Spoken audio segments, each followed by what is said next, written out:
Hello everyone and नमस्कार सभी को। आज हम लोग देखेंगे क्लास 10 हिंदी मीडियम के क्लास केमिस्ट्री के चैप्टर 2।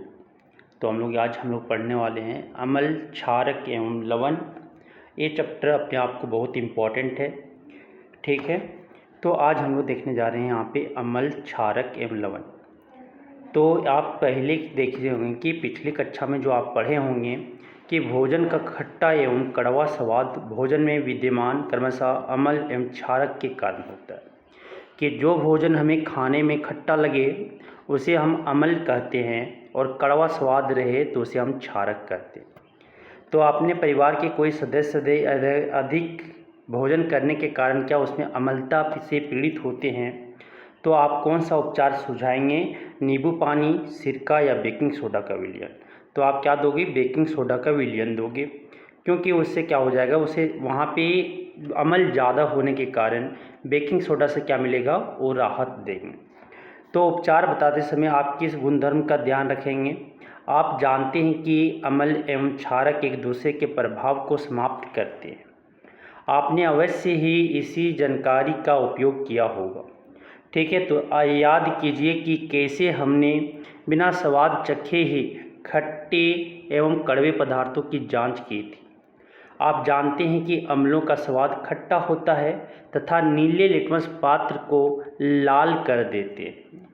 तो अगर खट्टा है तो अगर आपका अम्ल है तो इसका स्वाद खट्टा होंगे। और लिटमस क्या होता है? एक लीचन नाम के पौधे से क्या किया गया, ऑब्टेन किया गया, वहाँ से निकाला गया है, जिसका कलर आपके पर्पल होते हैं तो आपके नेचुरली। लेकिन जब उसे लाल और नीला बनाया जाता है तो खट्टा में क्या होता है, एक क्या कि लिटमस, नीले लिटमस को क्या कर देता है, लाल कर देता है। कौन? अम्ल। जबकि क्षारक का स्वाद कैसा होता है? कड़वा होता है। और ये अगर लाल लिटमस पात्र को कैसा कर देता है, नीला कर देता है। ये ध्यान रखिएगा। लिटमस एक प्राकृतिक सूचक होता है। लिटमस जो आपके प्राकृतिक सूचक है। और इसी प्रकार हल्दी भी एक ऐसा ही सूचक है। क्या आपने कभी ध्यान दिया है कि सफ़ेद कपड़े पर लगे सब्जी के दाग पर जब क्षारकीय प्रकृति वाला साबुन रगड़ते हैं तब उस धब्बे का रंग भूरा लाल हो जाता है, लेकिन कपड़े को अत्यधिक जल से धोने के बाद वह फिर से पीले रंग का हो जाता है। अम्ल एवं क्षारक की जांच के लिए आप संचलित सूचक जैसे मिथाइल ऑरेंज और फेनोल्फथालीन का भी उपयोग कर सकते हैं। तो अम्ल और आप अगर क्षारक को पहचानना है तो एक लिटमस से तो हम पहचान सकते हैं। लिटमस में क्षारक में क्या होता है कि अगर लाल से नीला हो जा रहा है तो ये आपकी क्षारक है, और अगर आपकी नीला से लाल हो जा रही है तो उसे हम क्या बोलेंगे? अम्ल बोलेंगे। और आगे अगर देखा जाए तो आप मिथाइल ऑरेंज और आपकी सिंथेटिक जो संश्लेषित सूचक है उससे भी हम जांच कर सकते हैं।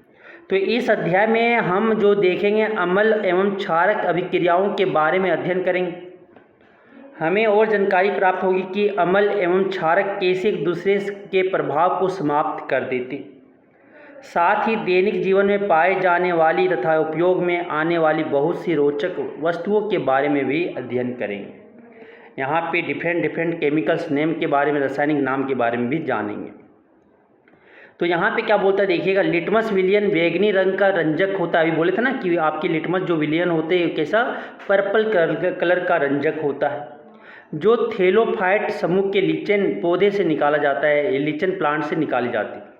प्रायः इस सूचक की तरह उपयोग किया जाता है लिटमस विलयन जब ना तो अम्लीय होता है ना ही क्षारकीय, तब यह बैंगनी रंग का होता है। मतलब कि ये न्यूट्रल सॉल्यूशन में कैसा होता है, वो बैंगनी रंग का होता है। बहुत सारे प्राकृतिक पदार्थ जैसे लाल पत्ता गोभी, हल्दी, हाइड्रेंजिया, पिटूनिया और जेरानियम जैसे कई फूलों की रंगीन पंखुड़ियाँ किसी विलयन में अम्ल एवं क्षारक की उपस्थिति को सूचित करते हैं। इन्हें अम्ल क्षारक सूचक या कभी कभी केवल सूचक कहते हैं। वैसा सब्सटेंस पदार्थ जो हमें क्या करे, सूचित करे अम्ल एवं क्षारक को, तो उसे हम क्या बोलेंगे? सूचक बोलेंगे। अब आते हैं आगे। नेक्स्ट क्या बोलता है कि अम्ल एवं क्षारक के रासायनिक गुणधर्म समझना है। तो इसे समझने से पहले हम थोड़ा समझते हैं कि आपके एक तरफ अम्ल रखते और दूसरे तरफ हम क्या, क्षार रखते, क्षारक। तो अम्ल जो होते हैं वो आपकी H+ आयन देता है सर जल में H+ आयन देंगे, ठीक है। और एक कैसा होता है, खट्टापन होता है, इसका स्वाद कैसा होता है, खट्टा होता है। नेक्स्ट आप क्या बोल सकते हो कि ये आपके नीला लिटमस पेपर को कैसा कर देता है, लाल कर देता है। नीला से क्या कर देता है, लाल कर देते हैं। और क्या बोल सकते हैं कि ये क्रोसिव नेचर होता है, ठीक है। ये जंगीय नेचर प्रकृति के होते हैं, संसारण प्रकृति के होते हैं। क्षारक जो होते हैं जल में, ये OH- आयन देता है सर, OH- आयन देता है। एक कड़वा होता है और इसका लिटमस पेपर जो होते हैं लाल से नीला करता है। और क्या बोल सकते हैं, ये आपका संसारक नेचर होता है, संसारण प्रकृति के होते हैं, ठीक है। अब हम जो देखेंगे यहाँ पे अम्ल एवं क्षारक के रासायनिक गुणधर्म समझेंगे। तो बोलता है प्रयोगशाला में अम्ल एवं क्षारक आप देखे होंगे। तो यहाँ पे आपका क्या बोलता है कि विज्ञान की प्रयोगशाला में HCl हाइड्रोक्लोरिक अम्ल, सल्फ्यूरिक अम्ल H2SO4, नाइट्रिक अम्ल HNO3, एसिटिक अम्ल CH3COOH, sodium hydroxide NaOH, calcium hydroxide CaOH2, potassium hydroxide KOH, magnesium hydroxide MgOH2 एवं एमोनियम हाइड्रोक्साइड NH4OH के विलयनों के नमूने एकत्र कीजिए। ऊपर दिए गए प्रत्येक विलयन की एक बूंद वाच ग्लास में बारी बारी से रखिए एवं सारणी 2.1 के अनुसार निम्नलिखित सूचकों से उसकी जांच कीजिए। लाल लिटमस, नीले लिटमस और फेनोथिलीन और मिथाइल ऑरेंज विलयन के साथ लिए गए विलयन के रंग में क्या क्या परिवर्तन होते हैं। तो क्या सर, अगर आप जो देखोगे एसिड जो अम्ल हैं वो क्या कर देंगे, जितने अम्ल हैं वो लाल, आपके नीला लिटमस को क्या कर देगा, लाल कर देगा। लाल लिटमस पर कोई इफेक्ट नहीं शोध करेगा। और जितने बेस हैं आपके क्षारक हैं सर, वो सारे क्या कर देंगे, लाल लिटमस से नीला कर देंगे, ठीक है। अब आते हैं तो यहाँ पे आप देखोगे क्या कि रंग में परिवर्तन के द्वारा या सूचक हमें बताते हैं कि कोई पदार्थ अम्ल है या क्षारक। कुछ ऐसे पदार्थ होते हैं जिनकी गंध अम्लीय या क्षारकीय माध्यम में अलग हो जाती है, इन्हें गंधीय ओल्फैक्टरी सूचक कहते हैं।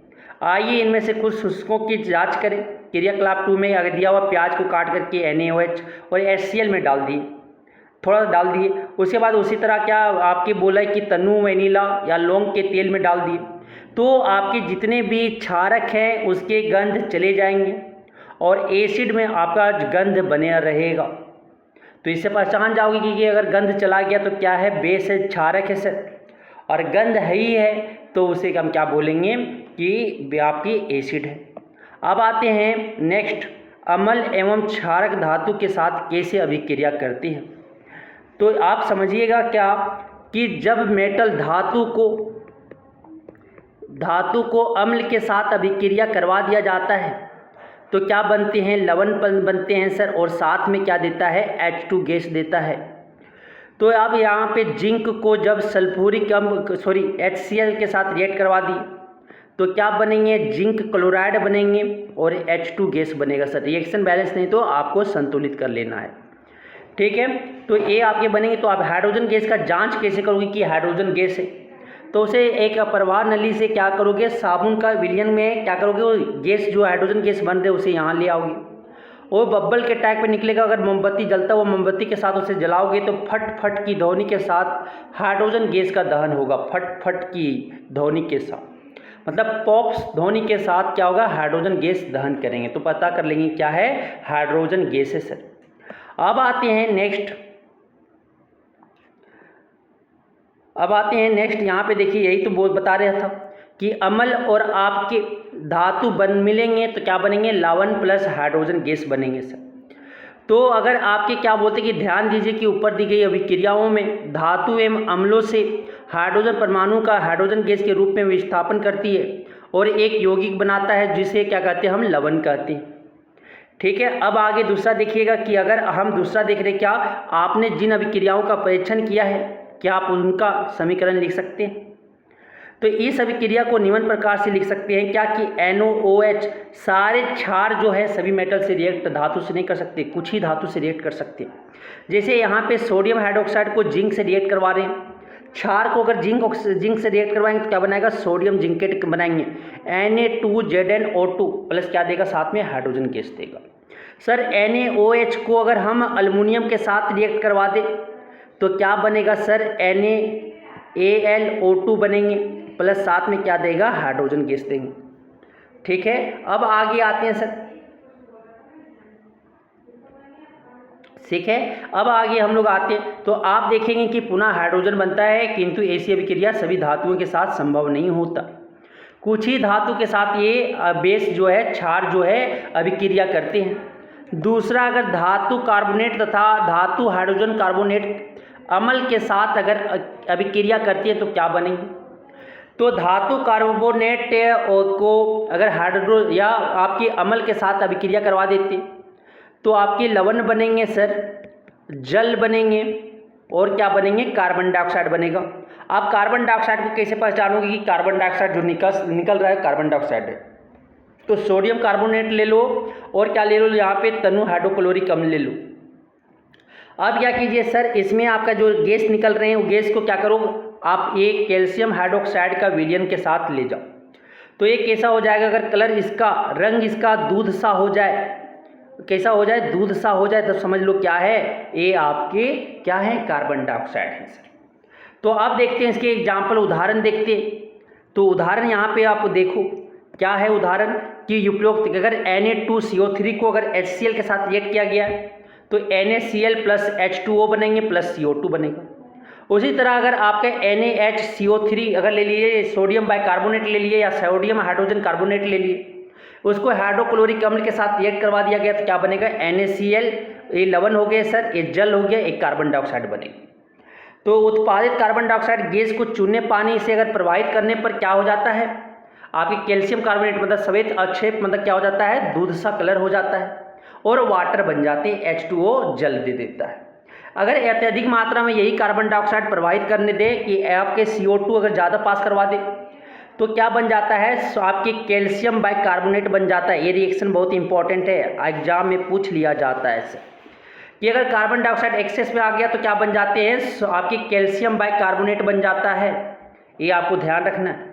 तो चूना पत्थर, लाइमस्टोन, खड़िया, चौक जो होता है, संगमरमर, ये सभी क्या होते हैं, कैल्शियम कार्बोनेट के विविध रूप है, अलग अलग रूप है। सभी धातु कार्बोनेट या हाइड्रोजन कार्बोनेट अम्ल के साथ अभिक्रिया करके क्या संगत जो है लवण बनाते हैं, कार्बन डाइऑक्साइड बनाते हैं और जल बनाते हैं सर, ये ध्यान रखिएगा।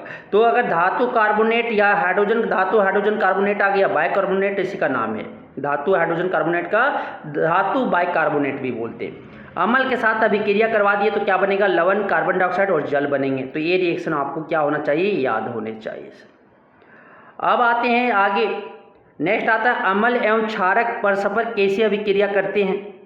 तो अगर हम क्या क्षारक और अम्ल को मिलाते हैं तो लवण और जल बनता है सर, लवण और जल बनता है। तो अगर NaOH आपका क्या है सर, आपके क्षारक है, HCl क्या है, आपके अम्ल है। तो यहाँ पे NaCl और क्या बनेंगे, आपके जल बनेंगे, NaCl और क्या बनेगा, जल बनेगा। तो अम्ल एवं क्षारक की अभिक्रिया के परिणाम स्वरूप लवण तथा जल प्राप्त होते हैं, इसे उदासीनीकरण अभिक्रिया कहते हैं सर। उदासीनीकरण अभिक्रिया के इस प्रकार लिख सकते हैं, ठीक है। तो आप एक चीज़ और ध्यान रखिएगा कि हम जल में सर, जल में एसिड को पोर करते हैं क्योंकि ये आपकी क्रोसिव नेचर होता है और क्या एक्सप्लोसिव नेचर होता है, ये आपका ऊष्माक्षेपी अभिक्रिया होती हैं, जिससे कारण क्या हो, आपके लिए डेंजर हो सकता है, खतरनाक हो सकता है। इसीलिए हम क्या करते हैं, पानी में एसिड को, अम्ल को पोर करते हैं, डालते हैं, ठीक है। अब आते हैं अम्लों के साथ धात्विक ऑक्साइड की अभिक्रिया। तो धात्विक ऑक्साइड जो होते हैं सर, वो आपके क्षारीय नेचर शो करते हैं, क्या क्षारीय नेचर शो करते हैं, प्रकृति के शो होते हैं। तो अगर आप देखेंगे क्या कि अगर धातु ऑक्साइड और अम्ल का अगर रिएक्शन करवाएं तो लवण और जल बनेंगे। जैसे आप यहाँ से देखो, कॉपर आपकी ऑक्साइड है CuO, कॉपर ऑक्साइड को जब हम किससे रिएक्ट करवा दें, HCl से, तो क्या बनेंगे, कॉपर क्लोराइड बन जाएंगे, CuCl2 बन जाएगा सर, और प्लस साथ में क्या दे देगा, जल दे देगा। तो ये रिएक्शन बैलेंस नहीं, तो रिएक्शन हम क्या कर लेंगे, संतुलित कर लेंगे, ठीक है। तो यही बोल रहा है कि धातु ऑक्साइड अगर अम्ल के साथ रिएक्ट करता है तो क्या बनेंगे, लवण प्लस जल बनेंगे। तो धात्विक ऑक्साइड जो होता है कैसा होता है, क्षारीय नेचर होता है, कहता है क्षारकीय ऑक्साइड भी कहते हैं। धात्विक ऑक्साइड को क्या कहते हैं, क्षारकीय ऑक्साइड भी कहते हैं। अब देखेंगे क्षारक के साथ अधात्विक ऑक्साइड की अभिक्रियाएं। अब देखो यहाँ पे कि 2.5 आपने कार्बन डाइऑक्साइड एवं कैल्शियम हाइड्रोक्साइड चूने पानी के बीच हुई अभिक्रिया देखी। तो कैल्शियम हाइड्रोक्साइड जो एक क्षारक है और कार्बन डाइऑक्साइड कैसा है सर, आपकी अभिक्रिया करके क्या बना रहा है, लवण एवं जल का निर्माण करता है। चूंकि यह क्षारक एवं अम्ल के बीच होने वाली अभिक्रिया के समान है, अतः हम यह निष्कर्ष निकाल सकते हैं कि अधात्विक ऑक्साइड जो होते हैं वो अम्लीय प्रकृति के होते हैं। मतलब कि अधात्विक ऑक्साइड या धात्विक ऑक्साइड जब मेरे किसके साथ रिएक्ट करवा दे सर, जब इसे हम आपके क्षारक के साथ अभिक्रिया करवा दें तो क्या बनते हैं, लवण और जल बनते हैं, एग्जाम्पल देखिएगा, CO2 जो होते हैं ये आपके अधात्विक ऑक्साइड है, और जब हम क्षारक यहाँ पे डाल दें आपके CaOH2 तो क्या बनेंगे सर, आपकी देखिएगा कैल्शियम कार्बोनेट बनेगा और साथ में क्या देगा सर, जल देगा। तो ये आपके जो है ये आपके कैल्शियम कार्बोनेट और क्या, जल देगा। ठीक है, ये आपको देंगे कैल्शियम कार्बन डाइऑक्साइड और आपके, ठीक है, तो ये आपके क्या बनेंगे, यहाँ से आपके जल बनेंगे। अब आगे आते हैं, आगे सभी अम्लों एवं क्षारकों में क्या समानताएं। तो अगर HCl को तोड़ोगे, ध्यान से देखना, HCl को तोड़ोगे तो H+ और Cl- मिलेगा वाटर में सर। अगर इसी तरह H2O SO4 को तोड़ेंगे तो क्या मिलेगा, 2H+ मिलेंगे जल में, कहाँ पे, जल में तोड़ रहे हैं, और क्या मिलेंगे, SO4 2-। इसी तरह HNO3 को तोड़ेंगे तो क्या मिलेंगे, H+ और क्या मिलेंगे, NO3- मिलेंगे। तो ये जो आपके मिल रहे सब में क्या समानता मिल रहा है सर, H+ आयन मिल रहा है। क्या मिल रहा है, H+ आयन मिल रहा है। तो ये क्या बताता है कि सभी का अम्ल में एक ही समानता है, क्या, अगर पानी में घोलने पे क्या देंगे, H+ आयन देंगे। उसी तरह अगर आप क्षारक में देखोगे तो क्षारक में अगर हम देखने चले तो क्षारक में क्या मिलेगा, NaOH में अगर पानी डाल दे, पानी में अगर घोल बना दे सर तो क्या बनेंगे, Na+ और आपकी OH- बनेगा। इसी तरह MgOH2 में अगर आप क्या पानी डाल दे तो क्या बनेगा, यहाँ पे Mg+OH 2OH- बनेगा। तो यहाँ पे अगर ध्यान से देखोगे तो क्या बन रहा है सर, OH- आयन मिल रहे हैं। तो 26 क्षारक में हमें क्या मिलेगा, पानी पर घुलने पे एक ही समानता मिलेगा, OH- आयन मिलेंगे। ठीक है, अब आगे आते हैं सर, तो ये आपको ये समझ में आ गया। अब आप देखोगे क्या कि ये आपकी एक्वस में क्या करेंगे, आपकी सोडियम हाइड्रोक्साइड और ये जैसे उपयोगों में क्या निष्कर्ष निकले कि H+ आयन दे रहे हैं और एक में क्या में उत्पन्न कर रहे हैं, OH- आयन। तो जलीय विलयन में अम्ल या क्षारक क्या होता है, तो ये हम समझ लिए। तो अम्ल केवल जलीय विलयन में ही आयन उत्पन्न करते हैं, आइए इसकी जांच करते हैं। पानी में ही आपको मिलेगा, आपके विलयन में ही मिलेंगे, आपकी कंसंट्रेटेड में नहीं मिलेगा। ठीक है, तो देखिए HCl को तोड़ा तो H3O+, ये हाइड्रोनियम आयन कहा जाता है। ठीक है, और OH- आयन मिल रहे हैं। आगे अब आते हैं सर कि सभी क्षारक जल में घुलनशील नहीं होते हैं। सभी क्षारक जो होता है वो पानी में नहीं घुलता है सर। तो जो पानी में घुलनशील है उसे क्या कहते हैं, क्षार कहते हैं, अल्कली कहते हैं। जल में घुलनशील क्षारक को क्या कहते हैं, क्षार कहते हैं। तो सभी एग्जाम्पल क्या हो जाएंगे, NaOH, आपके क्या हो जाएंगे, KOH, फिर क्या हो जाएंगे, CaOH2, ये सब जो है सर ये आपके क्षार हैं। ठीक है, और इनका स्पर्श साबुन की तरह स्वाद कड़वा होता है तथा प्राकृतिक संसारक होती है। इन्हें कभी भी छूना या चखना नहीं चाहिए क्योंकि ये हानिकारक होते हैं। अब आते हैं सर आगे कि अगर आपके अब तक हम जान चुके हैं कि सभी अम्ल H+ देता है और सभी क्षारक OH- उत्पन्न करते हैं। अब हम उदासीनीकरण अभिक्रिया को निम्नलिखित रूप में व्यक्त कर सकते हैं। क्या अम्ल और क्षारक रिएक्ट करेगा तो क्या बनेगा, लवण और जल बनेंगे। तो यहाँ पे HX और MOH, तो क्या बन जाएगा, MX आपके लवण बन जाएंगे और H2O क्या जल बन जाएगा। तो H+ और OH- बन के क्या बनते हैं, जल बनते हैं सर। अब आते हैं आगे हम तो जल में अम्ल या क्षारक के घुलने की प्रक्रिया अत्यंत क्या ऊष्माक्षेपी होती है, मतलब कि ये ऊष्मा आपके निकलते हैं। जल में क्षार नाइट्रिक अम्ल या सल्फ्यूरिक अम्ल को मिलाते समय अत्यंत सावधानी रखनी चाहिए। ये बोले थे ना कि हम लोग जल में क्या करते हैं सर, एसिड को मिलाते हैं, अम्ल या बेस को मिलाते हैं, क्योंकि ये ऊष्माक्षेपी होते हैं और ऊष्मा उत्पन्न करने के कारण क्या हो सकता है, डेंजर हो सकता है, डिब्बा जो केन है उसको भी जला सकता है। अब आते हैं आगे, हम लोग आगे चलते नेक्स्ट कि अम्ल एवं क्षारक के विलयन कितने प्रबल होते हैं। अम्ल और क्षारक के तो पीएच वैल्यू, पीएच स्केल, वही हम बोलते हैं पीएच स्केल। तो पीएच स्केल क्या होता है, किसी विलयन में उपस्थित हाइड्रोजन आयन की सांद्रता ज्ञात करने के लिए एक स्केल विकसित किया गया जिसे पीएच स्केल कहते हैं सर।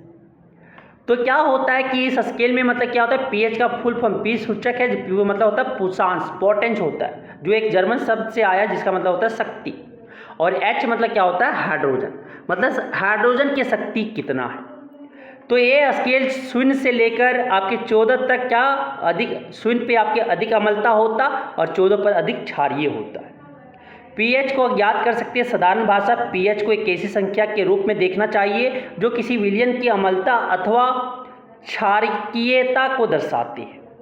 हाइड्रोनियम आयन की सांद्रता जितनी अधिक होगी उसका पीएच उतना ही कम होगा, मतलब H+ आयन अगर आपका बढ़ा, सांद्रता उसका बढ़ा, तो पीएच उतना ही क्या हो जाएगा, कम हो जाएंगे। मतलब कि यहाँ से आप समझिएगा कि किसी भी उदासीन विलयन के पीएच का मान 7 होगा, तो पीएच स्केल में किसी विलयन का मान 7 होगा तो उदासीन है, उदासीन विलयन है तो पीएच मान क्या होगा, 7 होगा। अगर 7 से कम है तो ये अम्लीय विलयन होगा, और अगर 7 से 14 तक है वह, तो उसे हम क्या बोलेंगे, OH- की सांद्रता है, ज़्यादा है, तो ये क्या है आपका क्षारकीयता है सर। कैसा है, क्षारकीयते हैं। अब होता है क्या, समानता पीएच सार्वत्रिक सूचक है, यूनिवर्सल आपकी इंडिकेटर है, पेपर द्वारा ज्ञात किया जाता है। देखिए ये स्केल है सर 0 से लेकर 14 तक।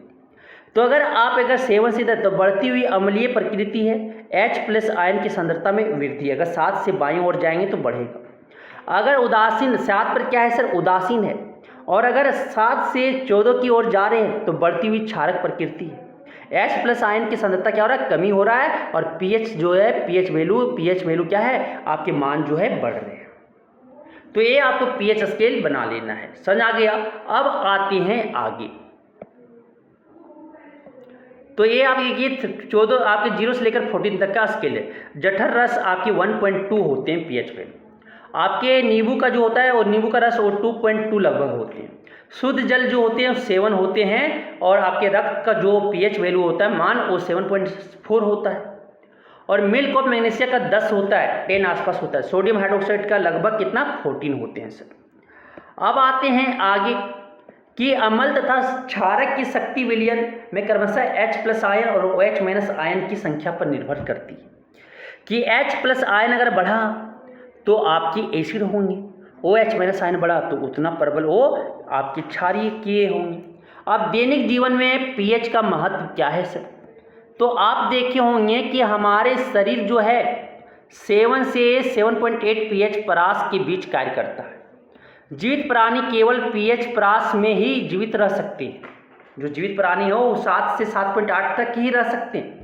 वर्षा का जल का पीएच मान जब 5.6 से कम हो जाता है तो इसे क्या कहते हैं, अम्लीय वर्षा कहलाती है।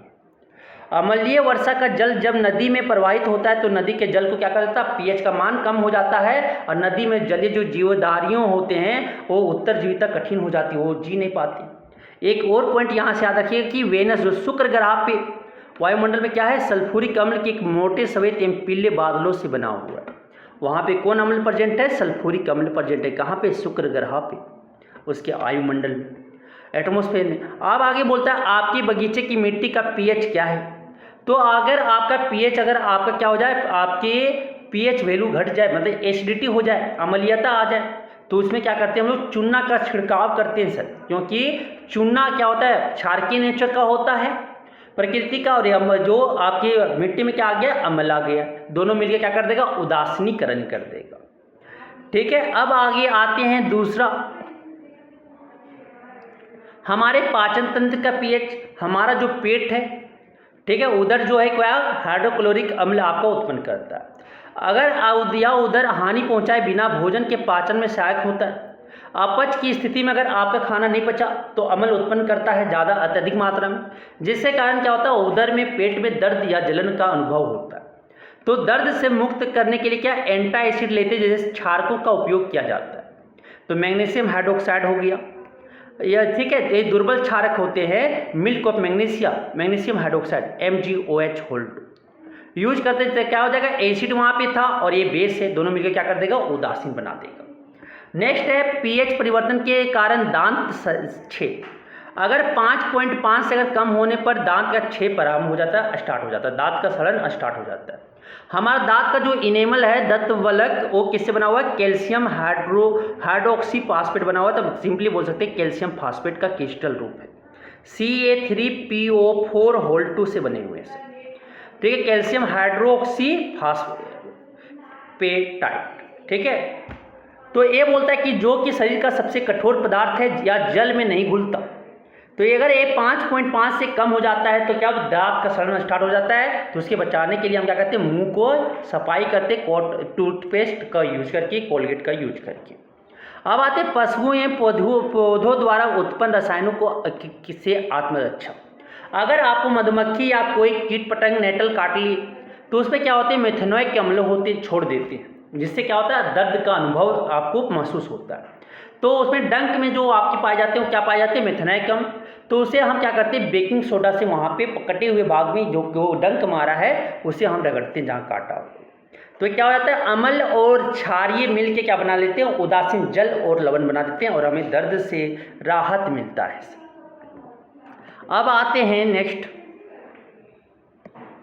अब देखो सिरका में जो पाए जाते हैं वो एसिटिक अम्ल पाए जाते हैं, संतरा में जो सिट्रिक अम्ल पाए जाते हैं, इमली में टर्टरिक अम्ल पाए जाते हैं, टमाटर में ऑक्जेलिक अम्ल पाए जाते हैं। प्राकृतिक स्रोत जो है आपके खट्टा दूध में या दही में लैक्टिक अम्ल पाए जाते हैं, नींबू में सिट्रिक अम्ल पाए जाते हैं, चींटी का डंक में मेथेनॉइक अम्ल पाए जाते हैं, मवेशी का नाम है फॉर्मिक अम्ल, नेटल के डंक में भी मेथेनॉइक अम्ल या फॉर्मिक अम्ल पाए जाते हैं सर। अब जो आते हैं हम आगे की ओर चलते हैं, लवण के संबंध में अधिक जानकारी अगर हम यहाँ पे सुने तो लवण का पिछले भागों में हमने विभिन्न अभिक्रियाओं के द्वारा लवणों का निर्माण होते देखा है। तो इनके निर्माण गुणधर्म एवं उपयोग के बारे में अधिक जानकारी प्राप्त करेंगे। तो लवण परिवार क्या बोलेंगे सर कि NaOH है और आपकी NaCl है या आपके सोडियम नाइट्रेट है। तो ये देखो सोडियम सोडियम सोडियम सब में आ रहा है, तो एक फैमिली का एक परिवार का सॉल्ट हो गया, एक परिवार का सॉल्ट हो गया। और अगर आप देखिएगा और आपका अगर NaCl फिर मैग्नीशियम क्लोराइड और आप देखोगे अल्मीनियम क्लोराइड, तो ये देखोगे Cl क्लोरीन क्लोरीन क्लोरीन सब में आ रहा है, तो ये आपकी एक तरह की सॉल्ट का परिवार हो गया। तो इसी को कहते हैं लवण परिवार, इसी को क्या कहते हैं लवण परिवार कहते हैं। अब आते हैं आगे, ध्यान से सुनिएगा। अब आते हैं नेक्स्ट जो होता है लवणों का पीएच। तो लवणों का पीएच जो होते हैं वो आपके समझिएगा। तो लवणों का पीएच जो होते हैं ये आपको समझना है कि अगर आपका परबल अम्ल परबल क्षारक के लवण के साथ का जो अगर बना है, मतलब NaOH strong acid strong base के साथ रिएक्ट किया है HCl के साथ, तो ये आपके क्या बनेंगे NaCl और क्या बनेंगे जल बनेंगे। तो इसका जो पीएच होगा सर वो 7 के आसपास होगा। तो परबल अम्ल और परबल क्षारक के लवण के पीएच का मान 7 होता है। और एक ऐसा होता है उदासीन होते हैं सर, जबकि परबल अम्ल एवं दुर्बल क्षारक के लवण के पीएच का मान 7 से कम होते हैं। परबल अम्ल मतलब HCl और अगर आप एमोनियम हाइड्रोक्साइड ले लो, ये क्या है दुर्बल आपके क्षारक है। तो ये आप अगर आप रिएक्ट करवाओ तो क्या बनेगा आपके एमोनियम क्लोराइड बनेंगे और क्या बनेंगे आपके वाटर जल बनेंगे। एक ऐसा क्षार है सर और आपकी जो लवण है वो आपके अम्लीय लवण है और इसका जो पीएच वैल्यू होगा वो लेस देन 7 होगा, 7 से कम होंगे। और एक ऐसा होता है इसका जो लवण अम्लीय होते हैं। अगर परबल क्षारक बोले तो NaOH और अगर दुर्बल अम्ल ले लें तो दुर्बल अम्ल क्या है H2CO3।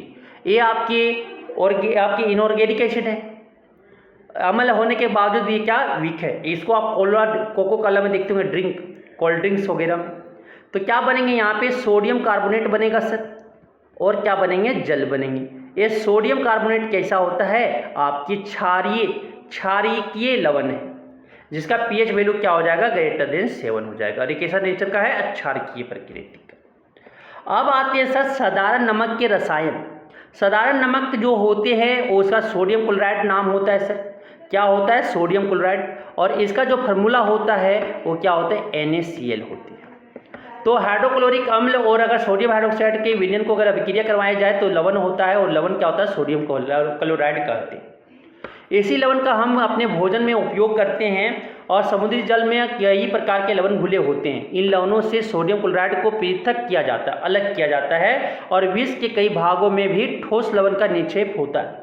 बड़े आकार का या क्रिस्टल प्राय अपद्रव के कारणों भूरे रंग के होते हैं, इसे खनिज नमक कहते हैं। मतलब कि जो माइनिंग करके निकाला जाता है धरती के अंदर से, उसे खनिज नमक कहा जाता है। या खनिज नमक तब बने जब युगों के व्यतीत होने के साथ समुद्र का कोई हिस्सा सूख गया। खनिज नमक का खनन भी कोयले की तरह होता है। ठीक है, आपने महात्मा गांधी के दांडी यात्रा के बारे में अवश्य सुना होगा। क्या आप जानते कि हमारे स्वतंत्रता संग्राम में नमक का एक महत्वपूर्ण प्रतीक था। तो अब आगे आते हैं, क्या साधारण नमक का यूज करके हम रसायनों का कच्चा पदार्थ जैसे बनाएंगे सोडियम हाइड्रोक्साइड बनाएंगे, बेकिंग सोडा बनाएंगे, वॉशिंग सोडा बनाएंगे, विरंजक चूर्ण बनाएंगे, और हम प्लास्टर ऑफ पेरिस बनाएंगे। तो सोडियम हाइड्रोक्साइड कैसे बनाएंगे, देखिएगा। सोडियम हाइड्रोक्साइड इसका कॉमन नेम जो है सर कॉस्टिक सोडा है। साधारण नाम जो है कॉस्टिक सोडा है, केमिकल रसायन नाम जो है सोडियम हाइड्रोक्साइड है। इसका फार्मूला जो है NaOH है, पूछे जाते हैं एग्जाम में, याद रखिएगा। ठीक है, आगे आता है इस प्रोसेस को जो हम बोलते हैं क्लोर क्षार प्रक्रिया कहते हैं सर। क्लोर मतलब क्लोरीन गैस उत्पन्न होगा, क्षार मतलब NaOH सोडियम हाइड्रोक्साइड उत्पन्न होगा। जब बेरिन सोल्यूशन मतलब सोडियम क्लोराइड के जलीय विलयन का लवण जल जैसे बोले तो क्या कहते हैं, बेरिन जल कहते हैं उसे। से अगर विद्युत प्रवाहित करने पर क्या होता है, यह वियोजित होकर सोडियम हाइड्रोक्साइड उत्पन्न करता है। साथ में क्लोरीन और आपके क्या बनते हैं, H2 गैस बनते हैं सर। तो इस प्रक्रिया को क्लोर क्षार प्रक्रिया कहते हैं, क्योंकि इससे निर्मित उत्पाद क्लोरीन, क्लोर और सोडियम हाइड्रोक्साइड क्षार होती है। तो अगर NaCl और वाटर जल को अगर हम रिएक्ट करवा दिए, वहाँ से दूध करंट पास करवा दें उसमें, तो NaOH बनेगा, Cl2 बनेंगे, H2 गैस बनेंगे। तो क्लोरीन गैस जो है सर एनोड पे बनेगा, मतलब पॉजिटिव चार्ज पर बनेगा, और आपके हाइड्रोजन गैस जो है कैथोड पे बनेगा, मतलब कि जो नेगेटिव इलेक्ट्रोड होंगे ना, जो ठंडा वाला होगा उसमें बनेंगे। कैथोड पर सोडियम हाइड्रोक्साइड आपके क्या विलयन का निर्माण भी होता है। कैथोड पर क्या आपके सोडियम हाइड्रोक्साइड विलयन का निर्माण भी होता है। तो इस प्रक्रिया से उत्पन्न हुए तीनों उत्पाद उपयोगी होते हैं, और इस प्रक्रिया से जो आपके उत्पन्न हुए ना तीनों उत्पाद वो आपके क्या उपयोगी है, जो आपके फिगर में दिखाया गया। तो ये फिगर में आप देख सकते हो सर। यहाँ से देखो ये पॉजिटिव टर्मिनल है, ये पॉजिटिव टर्मिनल है, ये नेगेटिव टर्मिनल, मतलब ये एनोड है, एक कैथोड है। यहाँ से एक आपकी इलेक्ट्रोड जोड़ दिया गया यहाँ पे, या क्या यहाँ पे जो विलयन है क्या नमक की घोल है और इलेक्ट्रिसिटी पास कर रही है। कुछ बूंद इसमें H2SO4 दिए क्योंकि रिएक्शन अच्छा हो जाए। तो यहाँ पे आपके Cl2 बन रहे हैं सर, यहाँ पे Cl2 बनेंगे, यहाँ पे H2 बनेंगे, और यहीं पे आपका क्या NaOH बनेगा। अब देखना Cl2 का जो यूज है जल की स्वच्छता में करने में, स्विमिंग पूल में, PVC बनाने में, रोगाणुनाशक में, और CFC क्लोरोफ्लोरोकार्बन्स बनाने में, कीटनाशक में भी इसका यूज है। H2 का ईंधन के रूप में यूज किया जाता है, मार्गरीन बनाने में यूज किया जाता है, खाद के लिए अमोनिया जो बनते हैं ना उसका भी बनाने में यूज किया जाता है। फिर आपके जो NaOH आपके बने वो आपके सोडियम हाइड्रोक्साइड वो आपका जो बन रहा है, ये धातुओं से ग्रीस हटाने के लिए उपयोग किया जाता है। धातुओं में जो ग्रीस लगा हुआ रहता है ना उसको हटाने के लिए यूज किया जाता है। साबुन तथा अपमार्जक जो कागज बनाने के लिए भी यूज किया जाता है, और कृत्रिम जो फाइबर होते हैं उसको भी बनाने में इसका यूज किया जाता है। उपयोग पूछे जाते हैं एग्जाम में, ध्यान से रखिएगा। अब आते हैं सर विरंजक चूर्ण। विरंजक चूर्ण जो होता है साधारण नाम है, साधारण नाम विरंजक चूर्ण है, और जलीय सोडियम आपके जो इसका याद रखिएगा। और इसका जो आपके रसायन नाम है वो क्या है, कैल्शियम ऑक्सीक्लोराइड है, कैल्शियम ऑक्सीक्लोराइड। और इसका जो आपकी ठीक है फार्मूला जो है वो क्या है, CaOCl2 है। विरंजक चूर्ण का जो आपकी रसायन फार्मूला है, सूत्र जो है वो क्या है, कैल्शियम ऑक्सीक्लोराइड है। तो कैसे बनता है? इस क्लोरीन गैस का उपयोग विरंजक चूर्ण के उत्पादन के लिए किया जाता है। शुष्क बुझा हुआ चूना, मतलब कि सूखा चूना, बुझा हुआ चूना CaOH2, ठीक है, क्लोरीन की क्रिया से विरंजक चूर्ण का निर्माण होता है। क्या करो कि चूना जो आपके शुष्क है, आपके ड्राइड है, सूखा हुआ है, उसमें अगर हम क्या करें, क्लोरीन गैस पास करवाते तो ये क्या बन जाएगा? कैल्शियम ऑक्सीक्लोराइड बन जाएंगे। कैल्शियम ऑक्सीक्लोराइड बनेंगे सर, और क्या बनेंगे? साथ में जल देंगे। तो ये आपकी रिएक्शन बहुत इंपॉर्टेंट है। विरंजक चूर्ण का उपयोग कहाँ करती है? उद्योग में, वस्त्र उद्योग की सूती या लेनन के विरंजन के लिए, कागज की फैक्ट्री में, लकड़ी की मजा एवं लॉन्ड्री में साफ कपड़ों को विरंजन के लिए यूज किया जाता है। लॉन्ड्री में भी जहाँ कपड़ा साफ होते हैं ना, वहाँ पे भी यूज किया। कई रासायनिक उद्योगों में एक उपचायक के रूप में, ऑक्सीडाइजिंग एजेंट की तरह यूज किया जाता है। पीने वाले जल को जीवाणुओं से मुक्त करने के लिए भी इसका यूज किया जाता है। अब आते हैं सर बेकिंग सोडा। तो बेकिंग सोडा जो है, ये साधारण नाम है, घर का नाम है सर। और आपके सोडियम बाइकार्बोनेट या सोडियम हाइड्रोजन कार्बोनेट जो है, ये क्या है? ये आपकी केमिकल नाम, रसायन नाम है, मतलब कि पूरा ऑफिशियल नाम है, स्कूल के नाम बोल सकते हैं, ठीक है। तो इसका सोडियम, आपकी बेकिंग सोडा बनते कैसे हो? देखिएगा, रसोई घर में आपके स्वादिष्ट जो होता है ना, खाना वगैरह जो पकते हैं, पकौड़े वगैरह, वहाँ पे यूज किया जाता है। अब आगे देखिएगा कि उसमें अगर आप देखोगे सोडियम हाइड्रोजन कार्बोनेट जो है, इसका आपकी क्या है? रासायनिक नाम है NaHCO3, क्या है इसका फॉर्मूला है। इसको बनाने के लिए क्या करती है? Sodium chloride, water, carbon dioxide और एमोनिया ले लेती है NH3। जब चारों को रिएक्ट करवा देती है सर, तो क्या बनता है? एमोनियम क्लोराइड NH4Cl बनते हैं, और आपके सोडियम हाइड्रोजन कार्बोनेट NaHCO3 बनते हैं, ठीक है, ये बनते हैं। और ये आपका जो होता है, ये आपका रिएक्शन था। अब इसका जो बेकिंग सोडा का उपयोग है सर, वो आपके बेकिंग पाउडर के रूप में उपयोग किया जाता है, ठीक है, टर्टेरिक अम्ल मिला दिया जाता है। तो बेकिंग पाउडर में क्या किया जाता है? टर्टेरिक अम्ल आपके मिला जाता है बेकिंग सोडा में, जिसे एक मंद खाद्य अम्ल का मिश्रण है। जो बेकिंग पाउडर को गर्म किया जाता है या जल से मिलाया जाता है, तो इथेनॉल, ठीक है। आगे आपके बोलता है कि सोडियम जो हाइड्रोजन कार्बोनेट का जो आपके जो बेकिंग पाउडर है, वो पाव रोटी, केक वगैरह में यूज किया जाता है बनाने के लिए, स्पॉन्जी बनाने के लिए, मुलायम बनाने के लिए। दूसरा जो सोडियम हाइड्रोजन कार्बोनेट का एंटा एसिड के रूप में संघटक, मतलब कि जब पेट में अम्लता बढ़ गया तो क्षारीय की तरह यूज करते हैं उदासीन करने के लिए। तो इसका जो है आपका अग्नि शामक जो होते हैं ना, फायर एक्सटिंग्विशर वाले, उसमें भी यूज किया जाता है, क्योंकि कार्बन डाइऑक्साइड आग को बुझाता है सर, और ये कार्बन डाइऑक्साइड प्रोड्यूस करता है। अब देखिएगा धोने का सोडा जो होता है, इंग्लिश में बोलते हैं उसे क्या? वॉशिंग सोडा बोलते हैं सर। तो वॉशिंग सोडा कैसे बनता है? तो सोडियम, इसका जो आपके धोने का सोडा का जो फार्मूला होता है, सोडियम कार्बोनेट डेकाहाइड्रेट होता है। ये आपके रसायन नाम है सोडियम कार्बोनेट डेकाहाइड्रेट। और इसमें जो होता है फार्मूला जो होता है धोने का सोडा का, वो क्या होता है? Na2CO3.10 water H2। तो ये कैसे बनता है सर? 3 स्टेप में बनता है। पहले क्या करना है? एमोनिया, आपके NaCl और वाटर, और क्या लेना है सर? और आपके CO2 ले लेना है। इससे क्या बन जाएंगे? एमोनियम क्लोराइड बनेगा सर, और क्या बनेंगे? आपके NaHCO3 बन जाएंगे, सोडियम बाइकार्बोनेट बनेंगे। आप इसको सिंपली क्या करेंगे? हिट कर देंगे तो क्या बनेगा? Na2CO3 बनेंगे, साथ में वाटर बाहर निकल जाएगा सर। आप इस पर क्या करेंगे? ये आपका इसमें सिंपली क्या करेंगे? पानी ऐड कर देंगे। तो पानी ऐड करेंगे तो क्या बनेगा? Na2CO3.10 वाटर मोलिक्यूल बन जाएगा, और यही क्या है? वॉशिंग सोडा है।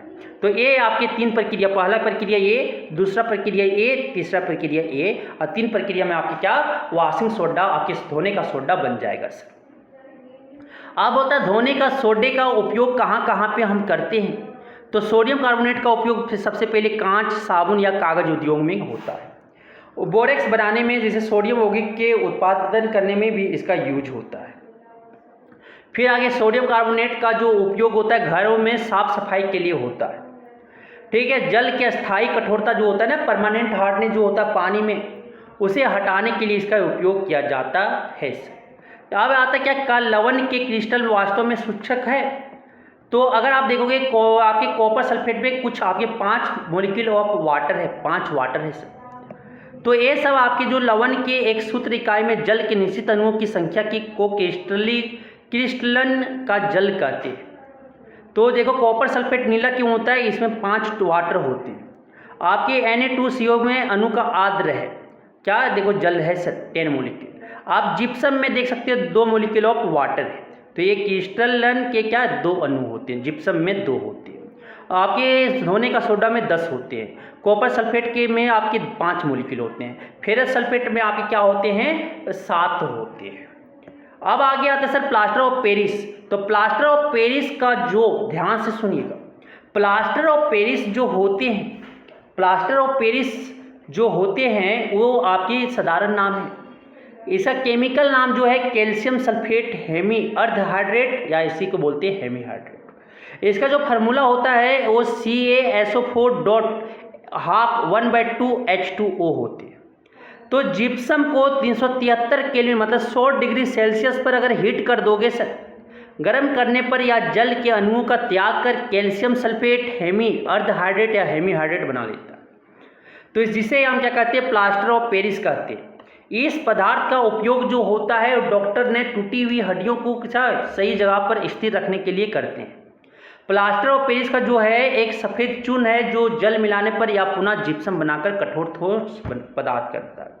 इसका उपयोग और से सजावट का सामान बनाने में, सत्ता को चिकना बनाने के लिए, महंगे खिलौने जो होते हैं खिलौने बनाने के लिए यूज किया जाता है। प्लास्टर ऑफ पेरिस को मूर्तियां भी बनाने के लिए यूज किया जाता है। अगर कैल्शियम सल्फेट से अगर 2 इकाई जल को साथ साझेदारी करते हैं, ठीक है, तो कैसे रिएक्शन करता है, जब वो उल्टा कर दो, ये उल्टा कर दो, तो ये प्लास्टर ऑफ पेरिस। जिप्सम को जब हीट करोगे कितना 373 केल्विन पर, तो क्या बनेंगे कि आपके प्लास्टर ऑफ पेरिस बनेंगे, साथ में 1.5 मोलिक्यूल ऑफ वाटर क्या हो जाएगा बाहर निकल जाएगा।